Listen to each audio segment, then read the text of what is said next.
जय हिंद। नमस्कार साथियों, स्वागत है आपका YouTube के चैनल भाषा गणित में। तो कक्षा 10 के मैथ की क्लास की सीरीज में हम पिछली क्लास में पढ़ रहे थे श्रीधराचार्य सूत्र के बारे में। हमने बताया था श्रीधराचार्य सूत्र किस तरह से निकाला जाता है। तो आज हम सीखेंगे श्रीधराचार्य सूत्र के माध्यम से उससे संबंधित सवाल, जो कि आपकी परीक्षा के लिए बहुत ही उपयोगी है। तो शुरू करते हैं। श्रीधराचार्य सूत्र के द्वारा, या कह सकते हैं द्विघाती सूत्र के माध्यम से द्विघात समीकरणों के मूलों को ज्ञात कीजिए। द्विघाती समीकरण के मूल कितने होते हैं हमने बताया था, जितने घात का समीकरण होगा उसको उतने घात के मूल आएंगे। यानी कि जैसे 3 घात का समीकरण है तो उसके मूल कितने होंगे? 3। लेकिन यहाँ पर 2 घाती समीकरण पढ़ रहे हैं तो 2 घात के समीकरण के 2 ही मूल होंगे। तो आपसे पूछेगा द्विघाती सूत्र के माध्यम से बताइए कितने मूल होंगे, या मूल निकाल के बताइए। तो पहला सवाल है 2x² माइनस का 3x माइनस का 5 बराबर 0। इस सवाल में बोल रहा है कि इस द्विघाती समीकरण के 2 मूल या मूल निकालिए, वो भी द्विघाती सूत्र या श्रीधराचार्य सूत्र के माध्यम से। यहाँ पर लिखिएगा, सवाल में दिया जाएगा श्रीधराचार्य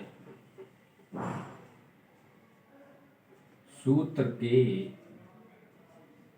माध्यम से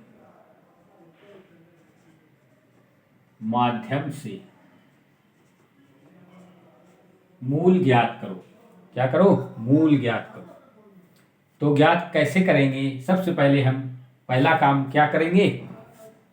द्विघाती समीकरण का व्यापक समीकरण क्या होता है? पिछली क्लास में बताया था, व्यापक समीकरण ax² प्लस का bx प्लस c बराबर 0। ये क्या है? द्विघाती समीकरण का व्यापक रूप।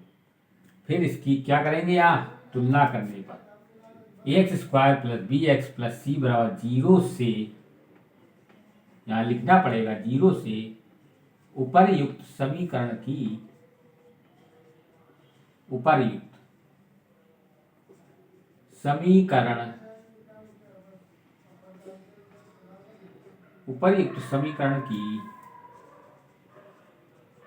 तुलना करने पर, क्या करने पर?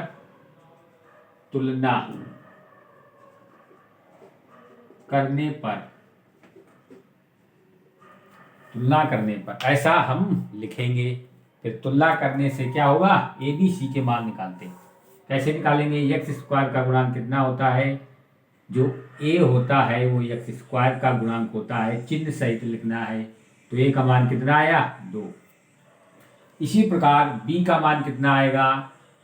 b का मान आएगा x का गुणांक चिन्ह सहित, तो x का गुणांक कितना? माइनस का 3। c बराबर कितना आएगा? c का मान जो अचर पद होता है उसको हम c का मान बोलते हैं, वो भी चिन्ह सहित। बात समझ में आई? अब ABC के मान आने के बाद हम लिखेंगे द्विघाती सूत्र। द्विघाती सूत्र क्या होता है? x बराबर माइनस का b plus minus under root b² minus 4ac। क्या होता है? b² माइनस 4ac बटे 2a। ये आपको याद करना पड़ेगा। जब तक ये याद नहीं होगा आप सवाल नहीं लगा पाएंगे। फिर क्या करेंगे? ABC के मान रखेंगे। तो यहाँ से देखेंगे x बराबर माइनस के सामने माइनस, b का मान कितना है? माइनस का 3। तो यहाँ लिखेंगे माइनस का 3 plus minus under root b का मान कितना? माइनस का 3। तो माइनस का 3 का वर्ग, माइनस के सामने माइनस 4, a का मान कितना? 2। इंटू में 2 करेंगे, इंटू c का मान कितना? माइनस का 5। पूरे के बटे में 2a। a का मान कितना है आपका? 2। बात समझ में आई। अब ये हल करेंगे, हल करने पर क्या आएगा, x बराबर, यहाँ लिखेंगे x बराबर, इस माइनस का माइनस से गुणा होगा तो प्लस आ जाएगा, और कितना आएगा 3, प्लस माइनस लिखेंगे ही। फिर इस किसी भी ऋणात्मक संख्या का वर्ग करेंगे तो क्या होता है, -3 का वर्ग आएगा, कितना आएगा 9। फिर माइनस के सामने ये माइनस है और ये माइनस गुणा हो जाएगा तो क्या हो जाएगा प्लस। 5 गुणा 2 10 गुणा 4 कितना 40, बटे में कितना आएगा 4। बात समझ में आई। अब थोड़ा इधर लिखते हैं,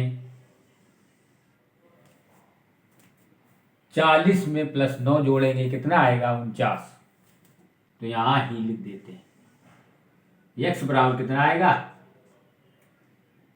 3 प्लस माइनस अंडर रूट 49 बटे 4।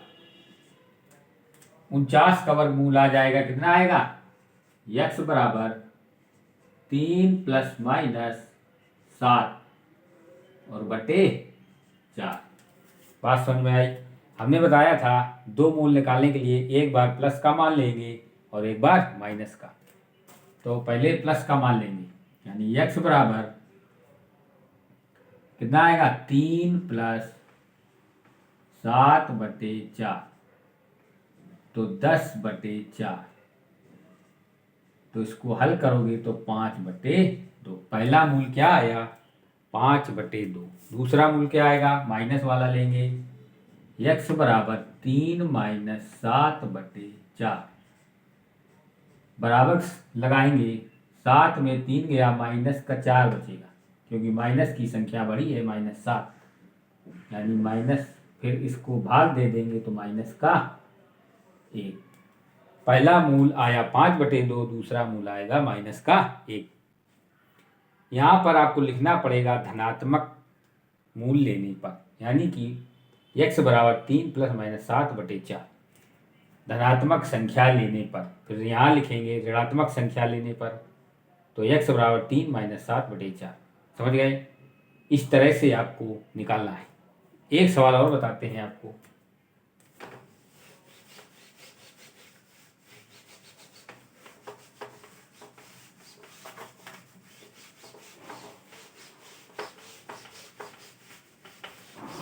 श्रीधराचार्य सूत्र के माध्यम से एक सवाल और बताया जाएगा आपको।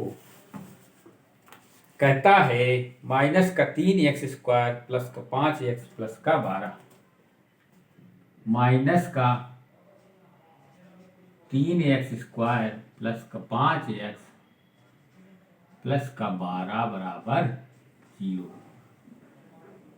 कहता है द्विघाती सूत्र के माध्यम से क्या करो, समीकरण के मूल ज्ञात करो। तो सबसे पहले क्या करेंगे, ax square plus bx plus c बराबर 0 से तुलना करने पर, यहां लिखेंगे तुलना करने पर। इतना करने के बाद हम abc के मान निकालते हैं, जो कि पिछले सवाल में भी निकाला था। तो a का मान कितना आएगा, चिन्ह सहित माइनस का 3, b का मान कितना आएगा, x का गुणांक 5, a का मान क्या होता है x स्क्वायर का गुणांक, b का मान x का गुणांक, और c का मान अचर पद। अचर पद क्या है प्लस का 12। समझ गए। अब यहां लिखते हैं, ये तो abc के मान हो गए। यहां लिखेंगे श्रीधराचार्य सूत्र के माध्यम से x बराबर फार्मूला क्या होता है, -b plus minus under root b square minus 4ac, b square minus 4ac पूरे के बटे में 2a। अब यहां पर मान रख देते हैं, तो x बराबर माइनस b का मान कितना है 5, b का मान 5 plus minus under root b square, यानी 5 का स्क्वायर -4। ए का मान कितना, -3 और सी का मान 12। इतना करने के बाद बटे में 2 इंटू ए का मान कितना है, -3। मान रखने के बाद क्या करते हैं, हल करने का मतलब जिसमें गुणा होता है उसको गुणा करते हैं। यहाँ लिखेंगे -5 प्लस माइनस अंडर रूट 5 का वर्ग कितना आएगा, 25। इस माइनस का इस माइनस में गुणा हो जाएगा तो प्लस हो जाएगा। 4 3 12, 12 12 144। बात समझ गए। और बटे में माइनस का 6। इतनी बात समझ में आई।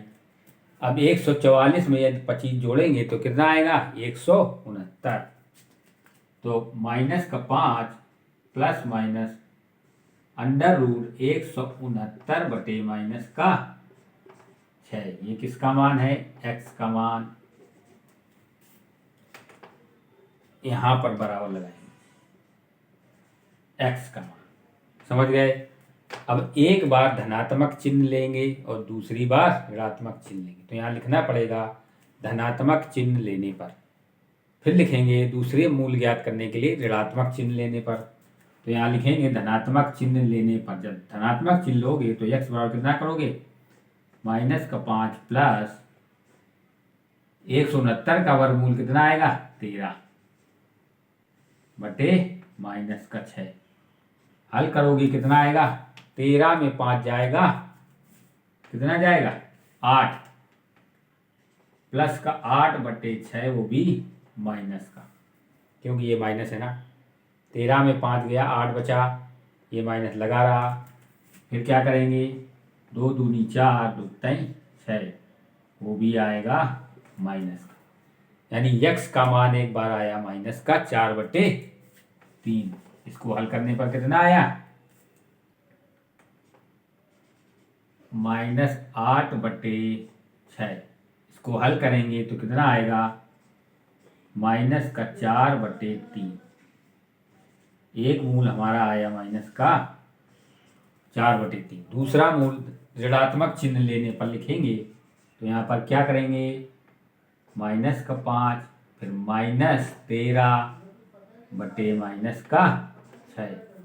13 में 5, यानी कि जो समान चिन्ह के होते हैं वो आपस में जुड़ जाते हैं, लेकिन चिन्ह का रहेगा समान चिन्ह, यानी कि माइनस का ही रहेगा। तो कितना आएगा, 13 5 माइनस का 18 बटे -6। इस माइनस से माइनस कट जाएगा, यानी प्लस हो जाएगा। 6 का भाग देंगे 18 में तो कितना जाएगा, 3। यानी कि दूसरा मान आया है, दूसरा मूल क्या आया, x बराबर 3। पहला मूल x बराबर -4/3। तो मैं आशा करता हूं आप द्विघाती सूत्र के माध्यम से द्विघात समीकरण के मूल बहुत ही आसानी से निकाल पाएंगे। अब हम अगली क्लास में पढ़ाएंगे आपको विविक्त कर। विविक्त कर के माध्यम से किस तरह से सवाल हल किए जाते हैं और पूछेगा उनके मूल समान होंगे, वास्तविक होंगे या काल्पनिक होंगे। तो अगली क्लास में विविक्त कर के माध्यम से आपको सवाल बताए जाएंगे। आज के लिए इतना ही। तब तक के लिए धन्यवाद और हमारे चैनल को लाइक करें और सब्सक्राइब करें।